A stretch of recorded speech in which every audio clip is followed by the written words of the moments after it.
ગોમ કેના ફેવરમાં છે ભાઈ? ગોમ કેના ફેવરમાં છે? આપણે કોઈને પૂછ્યું? 3 વાગ્યા સુધી આપણે રાહ જોઈ.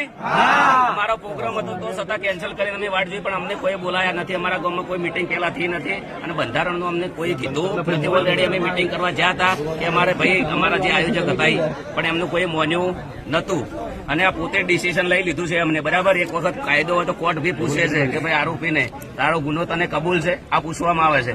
કદાચ કોમના નિયમમાં સારું ફાંસીની સજા નહીં ને કાં તો મારે મરવું પડો દે. આ તો સારું છે કે એના ઘરમાં હું નહીં રહેતો ને શિયાળાનો ઢાજનો ઠરી જો.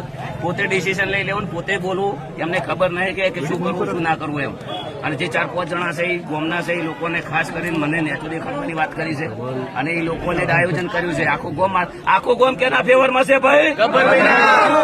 આજે અમે 3 વાગ્યા સુધી બેઠા છે. અમારા વડીલો, અમારા કાકા, અમારું કુટુંબ બધું અમે જોરદાર મિટિંગ કરવાના છીએ. હું